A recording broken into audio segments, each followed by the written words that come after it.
Welcome back. Let's carry on with our case study where we're demonstrating the implementation of digital marketing via a case study. But first, a quick recap of the case study context, as well as the GTM model we're using to do the digital marketing execution.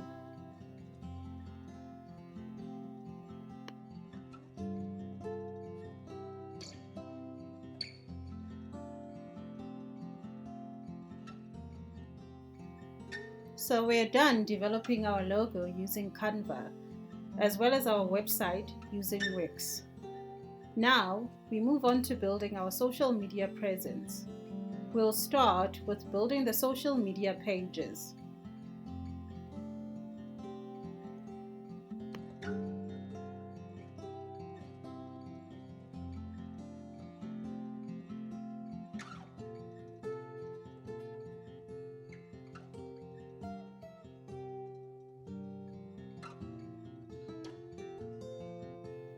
You don't necessarily have to have a presence on every social media platform, especially when your resources are limited.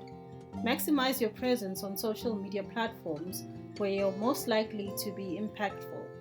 Sometimes it might take a bit of a trial and error in the beginning, then scale down the number of platforms and double down on those platforms where you're making the most impact.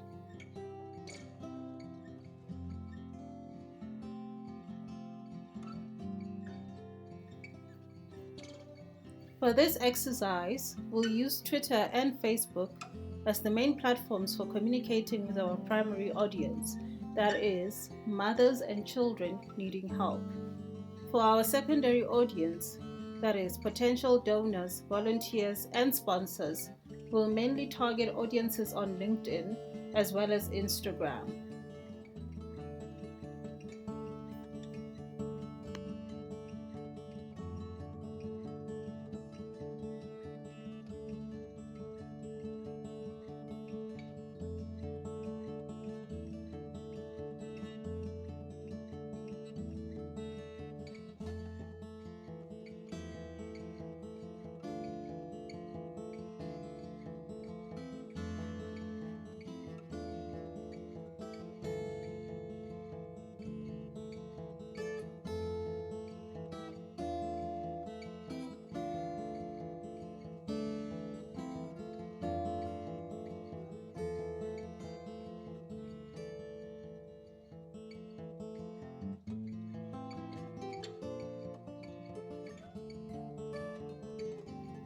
Now, we need to develop our posting schedule for our social media pages. You can do one big posting schedule where you combine content for both the primary and secondary audiences on all the social media platforms, or you can use a spreadsheet and have different sheets for each type of audience or for each type of social media platform.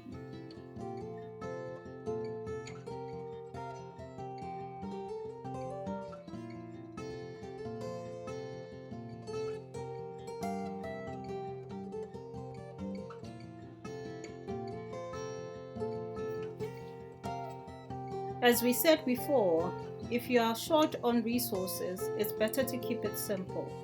Once you have attracted a few donors and you can afford to have someone fully dedicated to digital marketing or social media marketing for your organization, they can then have a more elaborate plan, which should translate to higher visibility and awareness, which should ideally convert to helping as many people as possible, attracting more donations, as well as inspiring many to volunteer and make an impact to the lives of those who need help.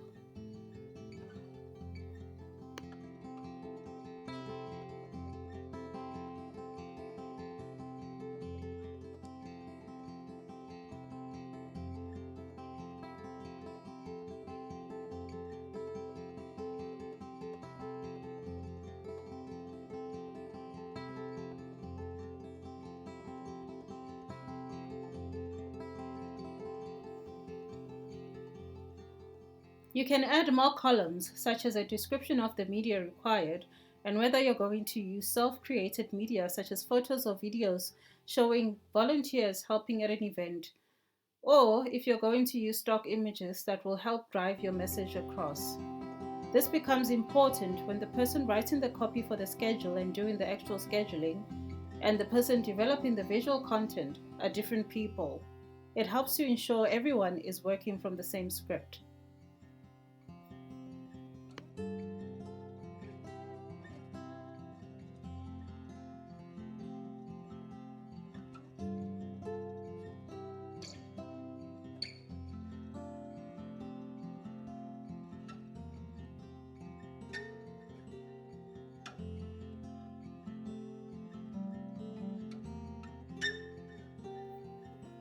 You can also optimize your content development efforts by developing the same messaging for all types of audiences and then tweaking the wording to suit a specific kind of audience on a specific platform.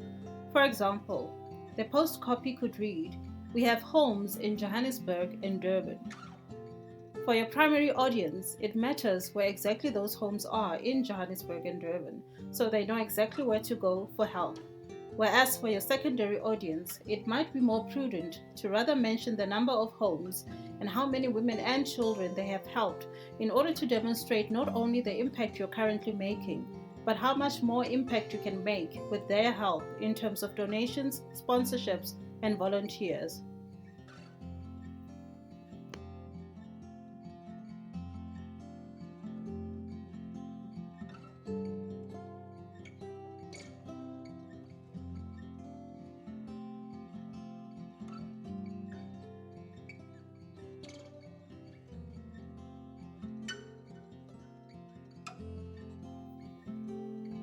You can always differentiate between the day-to-day scheduling and special campaigns.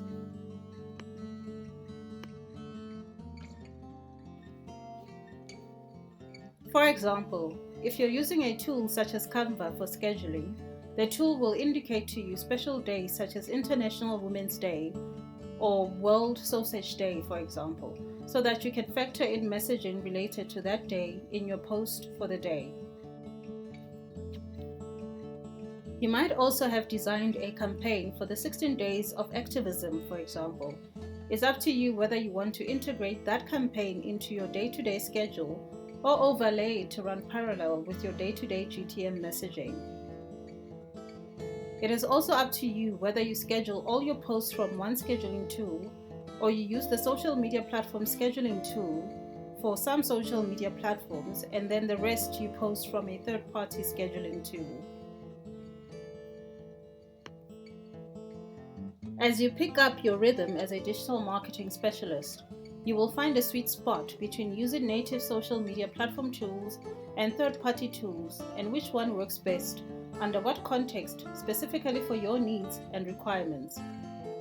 Your social media engagement analytics should also indicate which of your content is most effective on which platforms and on what days and time of the day.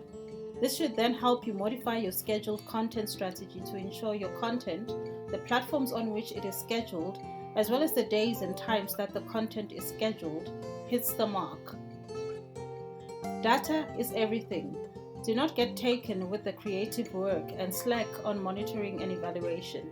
Always make sure you are checking your analytics and insights on your platforms. They will guide you in terms of what works and what doesn't.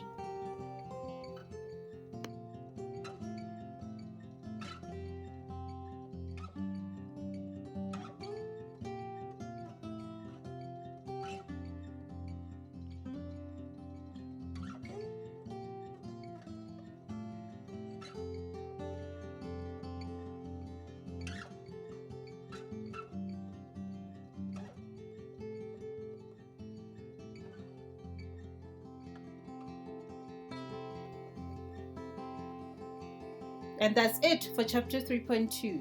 Let's continue with our case study application in Chapter 3.3, where we will look at setting up a search engine campaign as well as an email marketing campaign. Thanks for watching.